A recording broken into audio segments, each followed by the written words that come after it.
Hi, I'm Max Keiser. This is the Keiser Report. Merry Christmas! Merry Christmas! Oh, it's happy Christmas time. It's so exciting, Stacy Herbert. Max, you almost look like a central banker there, printing money. Yes, here's another billion for MF Global. Oh, here's $1 trillion for Jamie Dimon. Oh, here's $30 trillion for Wall Street. Oh, here's David Cameron. He's got paper gonads.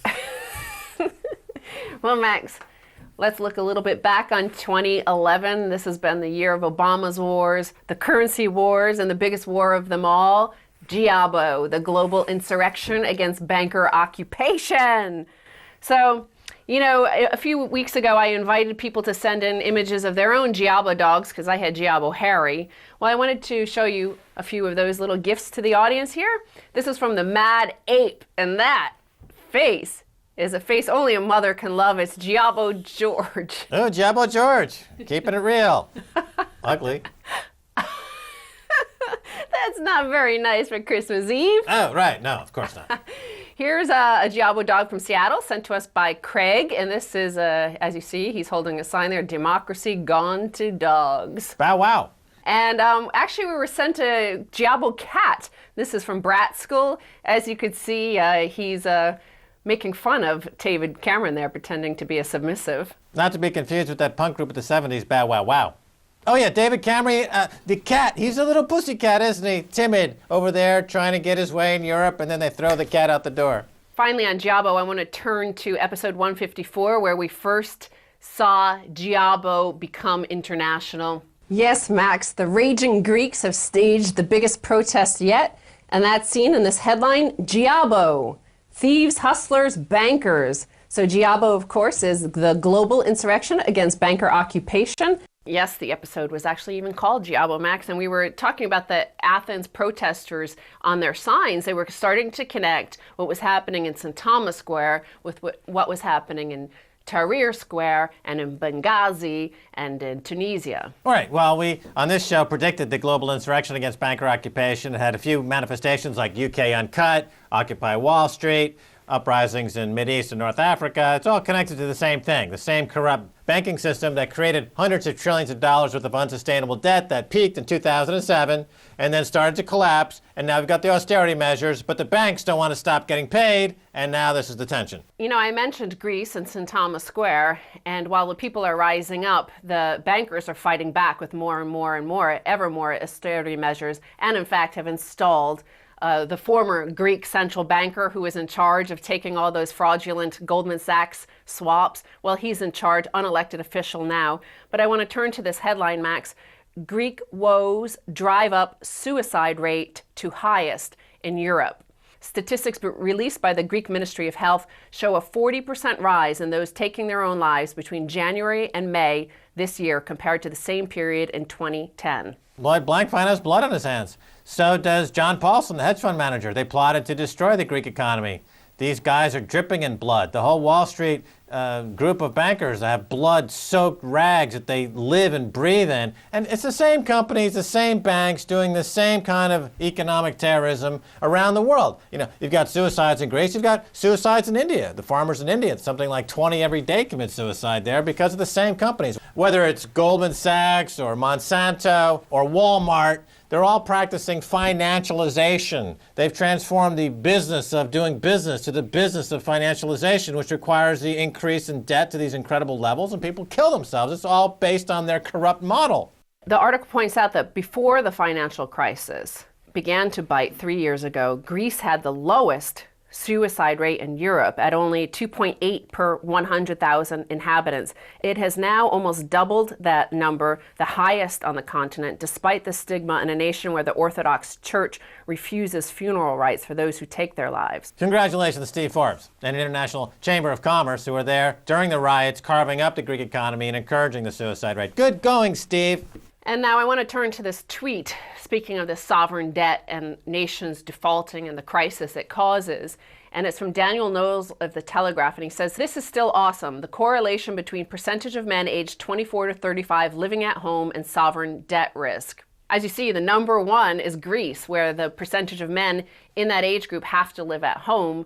And next you see Portugal and places like Spain and Italy. And there appears to be a correlation. Not that correlation is necessarily causation, but they are correlated, that the CDS spreads on nations that are very high, that they also have a high percentage of young men living at home. Yeah, maybe they live at home, but they're not breastfeeding from their mother like the bankers on Wall Street are still doing from the government. Remember, it's welfare for the rich in America and workfare for the poor, and they're there suckling on their government's teat all day long in America. Maybe they don't live at home, but it doesn't stop them from, suckling. But now the number one source of inspiration for this global insurrection against banker occupation, of course, was the bankers and their crimes and the central bankers and their crime wave. But another source of inspiration on the positive side were WikiLeaks and Anonymous, because remember, it was information that WikiLeaks released into the public domain regarding Tunisia and how their dictator Ben Ali was living, and the same for Mubarak in Egypt, that allowed the population to rise up as they themselves were being hit with massive inflation. So I want to turn to this headline, Tango Down. That was one of the phrases of the year for sure. That is Anonymous, of course, and when they've taken down a site, this is just this past week, Max, they've taken down the sites of Egypt, because once again, while they overthrew one dictator, they still have the military operation in there, backed by the US, of course.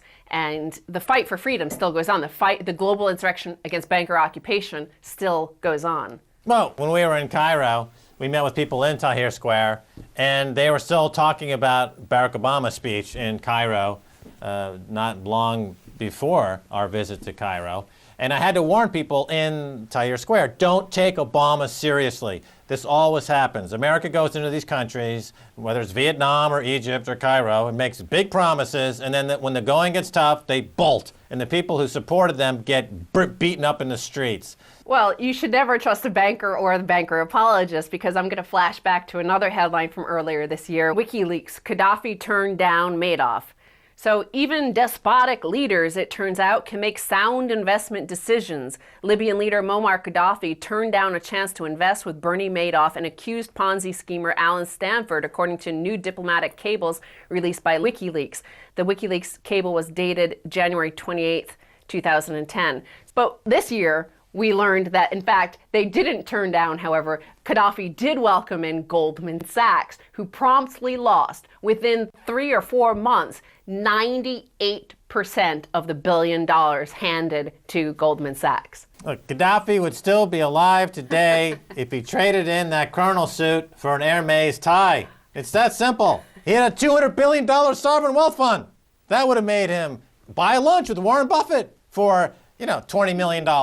Have lunch with him at Smith & Wollensky's steakhouse in Manhattan. Sit down with Warren. Tell him you're interested in buying this and buying that. Like the Aliwad, that Saudi guy. He's no different than Gaddafi. He's from an oppressive regime, but he plays the banker. He'll wear a suit when he has to. And he's like, yeah, I'm smoothing it like a financial terrorist. Max, actually a viewer of this program, sent in this video called Gaddafi Should Have Been a Banker. Muammar Gaddafi's biggest mistake was not starting a bank. If Gaddafi only taken Libya's 200 billion in sovereign capital, bought a charcoal suit and a vermilion tie. The vermilion's a nice choice. I believe I saw an image of you wearing a vermilion bow tie. Yeah, I had a vermilion bow tie in this show pretty recently. There was such an outrage against it that I haven't worn one since. Let's turn here to Bill Black, because we've had him on the show, and he's one of the real thinkers behind this global insurrection against banker occupation. He provides the legalese, the legal framework, and he's in this headline, Max. Bill Black, Dante's Divine Comedy, Banksters Edition. He's responding to this quote from Obama where he was interviewed on 60 Minutes. One of the things that surprised me the most about this poll is that when asked who your policies favor the most, 42% said Wall Street, only 35% said average Americans. My suspicion is that some of that may have to do with the fact that there's not been any prosecutions, criminal prosecutions of people on Wall Street. I can tell you just from 40,000 feet that some of the most damaging behavior on Wall Street, in some cases some of the least ethical behavior on Wall Street, wasn't illegal. That's exactly why we had to change the laws. So he's responding to Obama claiming that there was nothing illegal done on Wall Street. And Bill Black looks at it and he says that it was all based around these liar loans. Only fraudulent home lenders made liar's loans. Liar loans were endemically fraudulent. Lenders and their agents put the lies in liar's loans. Appraisal fraud was endemic and led by lenders and their agents. CDOs backed by liar loans were inherently fraudulent. And he goes on and on. So he said it's all fraudulent. It's not under existing law. And Obama is wrong to suggest otherwise. Well, what is this comment from Obama? I can tell you from 40,000 feet. In other words, he's in Air Force One on his way to Hawaii to play a round of golf, and his mind is on the golf course. He'll say, well, from 40,000 feet, looking down, it doesn't appear like anything's wrong. And by the way, I'm missing my tea time. What do you mean 40,000 feet? How about 6 feet? How about mano a mano with the actual crooks? Get out of the airplane, you frickin' loser. And this is where Bill Black picks up on your theme of the Dante's circles of hell. He comes up with 10. And he says, level 10 is septic tank scum. They deserve eternal hell. These banksters deserve a physical hell of infinite torment and duration. He said this circle of hell is reserved for officers that directed control frauds that involved making predatory loans to more than 10,000 homeowners who lost their homes as a result of the frauds. But all the way down at level 4, Max, he places the banksters who cost us our money instead of our homes, Goldman Sachs and friends. And he says they should be sentenced to a generic prison, a life of boredom, and a severe loss of freedom. I advocate equivalency. If the bankers and the banksters want to go back to the Middle Ages of serfs and lords, they want to get rid of Magna Carta, they want to get rid of habeas corpus. They want to, under frickin' Obama, he wants to get rid of anything that would stop the government from putting Americans anywhere in the world, including America, in jail for any reason. Like they think he's an idiot, for example. He could put me in jail for this. How about if we bring back punishment from the Middle Ages to go with your moral equivalency of the Middle Ages? That means you get your freaking head chopped off! Well, Max, for this first half of our Christmas Eve special, I want to end with a comment from rt.com/programs/Keiser-Report. I remember smoking weed at around the age of 14. I remember laughing, looking at a palm tree because it looked like a Bart Simpson frog. Your show has the same effect. That's Obama. From 40,000 feet and a spleef. Hawaiian centimillion. Put down the bong pipe, dude. Start governing the country. Oh, that's right. Ron Paul's taking over. All right, Stacy Herbert, thanks so much for being on the Keiser Report. We'll see you right after the break, so don't go away. More Stacy Herbert on the Keiser Report.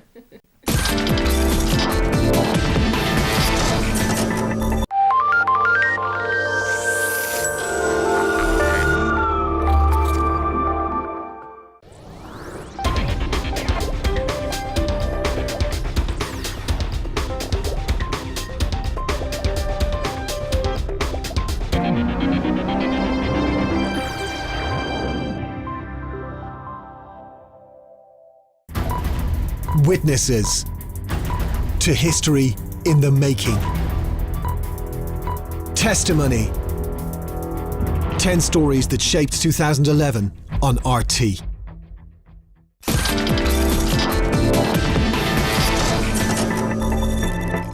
Hi, I'm Max Keiser. Welcome back to the Christmas episode and special of the Keiser Report. I understand that after a leveraged buyout and hostile raid by Colbert, Kravers, and Roberts, that was white-knighted in defense from Warren Buffett of Santa Claus, the 7 elves, unfortunately, who were working with him had to be sold into prostitution, but Santa was made whole, and Mrs. Claus, unfortunately, has to bake cookies for the rest of her life in a gulag somewhere in the South Pole. Things are still happening in Santa's workshop. Stacy Herbert, did you follow all of that? Apparently, Santa stopped in at the Keiser Report in the break, Max. Yeah. He left this for me. some silver right here. Oh, some bling. Let me check it out. Oh, yeah, that's silver.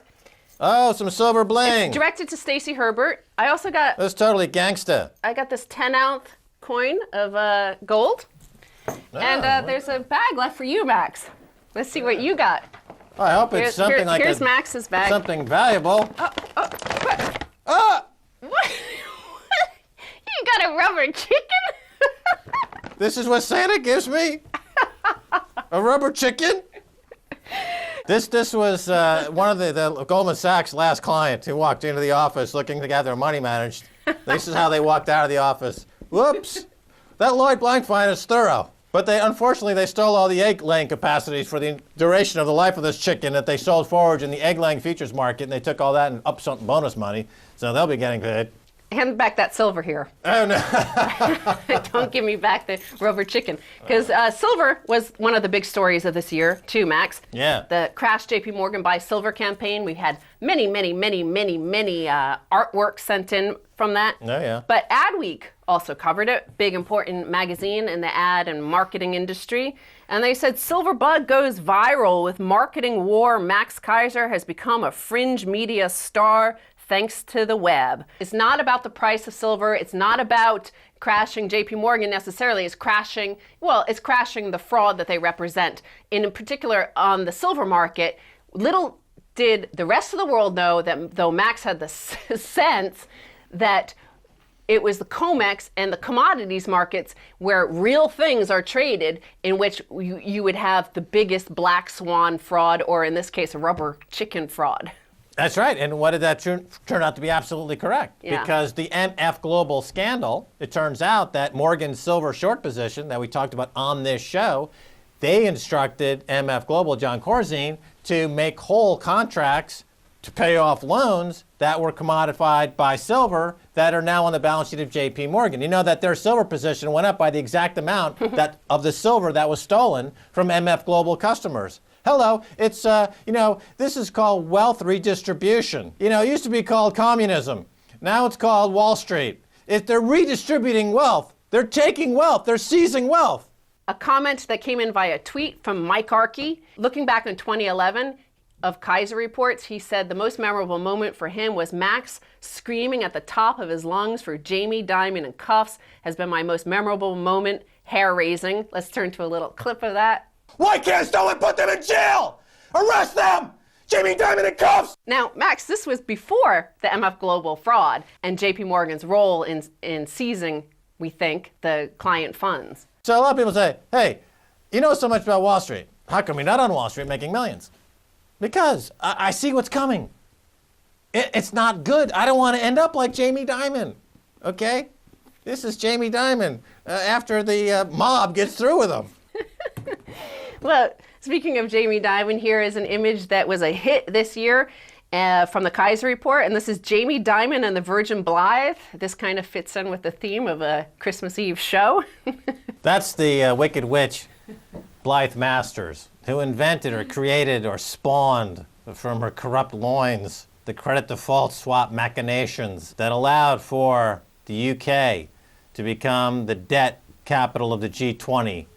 It all goes back to Blythe and her wicked witch ways. Well, it also goes back to the City of London, and that's been a big theme this year as well, because without the City of London allowing infinite rehypothecation, MF Global would not have collapsed.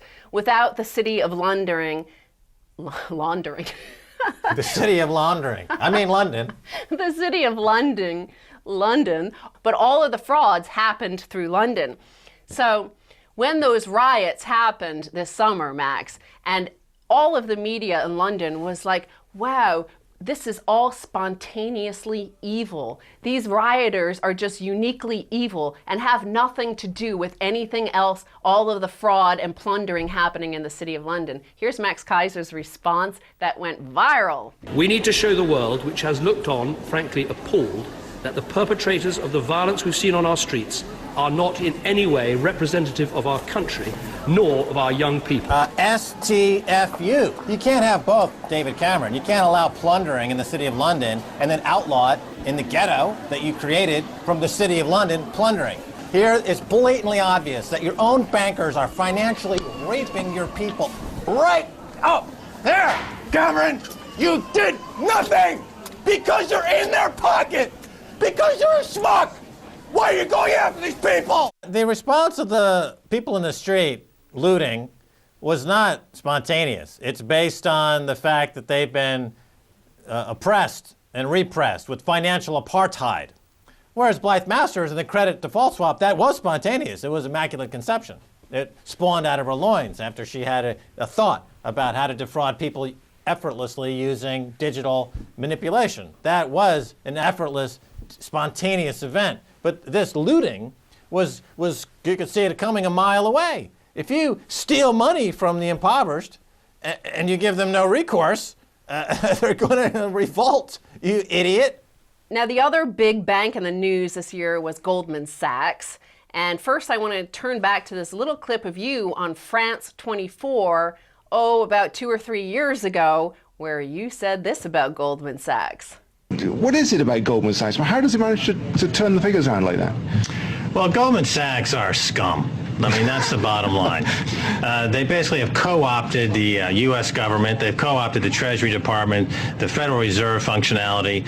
They've co-opted the Obama administration. Barack Obama, dances to Goldman Sachs' tune, and they are really crooked and abominable in what they've done. You just remember Hank Paulson held Congress hostage, took him in the back room and said, "Give us $700 billion. We're going to crash this market." He's an arsonist. He's an outlaw, and yet he's given praise. Ex-Treasury Secretary Hank Paulson, who was CEO at Goldman Sachs. Sure, but if you go down the list, they're all Goldman Sachs scum. At that time, that was considered kind of like conspiracy theory. And even France 24, which is closely allied with Sarkozy, they were like, this is crazy. But I want to turn to a clip just very recent in the last month or two, where France 24 is now saying this about Goldman Sachs.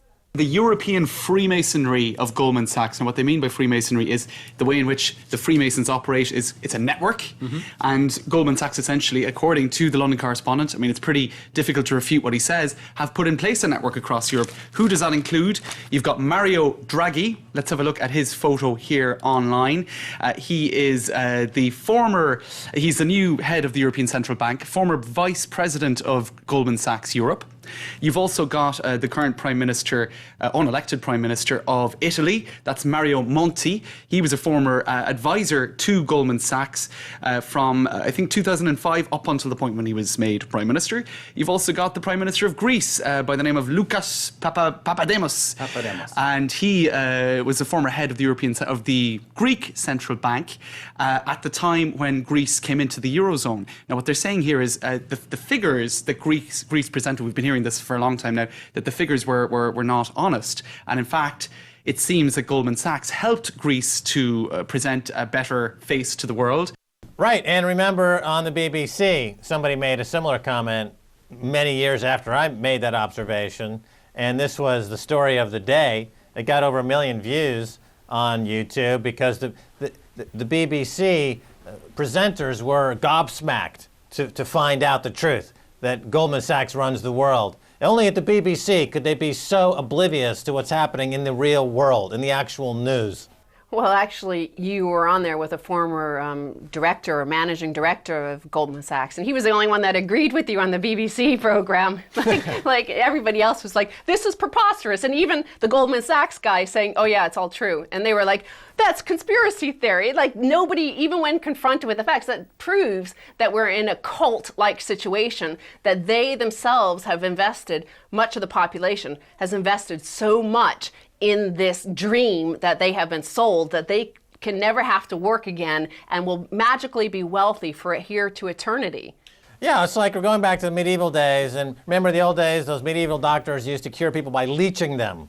You know, this is like Cameron now. He's trying to cure the UK economy by leeching it of all its financial integrity through austerity measures. He's living in the 17th century, this guy, the 12th century. And then we have to turn, finally, to a few little images here, Max, of the Keiser Report audience has been amazing at providing some of the best artwork. First, I want to turn to one that was a big hit. This is GIABO-zilla. This is... Yep. This is Max Keiser tearing down the city of London with the babe Stacy in the background. That's fantastic. That's me at 50 feet tall. And then, of course, when you burst the eye blood vessel, when it was really bad, we had the Maxinator. Excellent, of course. All right, well, that's fantastic. So let me get this straight. To recap, Santa Claus on the North Pole has endured a hostile raid by Culber, Crafts, and Roberts, and the various reindeer, the dwarfs, and Mrs. Claus have been farmed out to a third world gulag. We have David Cameron, who's proved an imbecile when it comes to economics. Max's exploding eyeball was the most viewed YouTube hit of the entire year. And you got all the good stuff for Christmas, and I got a rubber chicken. That's right. And before we go, thank you so much for all of your comments and postings. But please do note there's only one Facebook page that is official for Keiser Report, and that's facebook.com/Keiser Report. And for Max Keiser, it's facebook.com Max Keiser. There's somebody who is perhaps Lloyd Blankfein or Jamie Dimon operating a Max Keiser page pretending to be you. And who's winning the Twitter wars?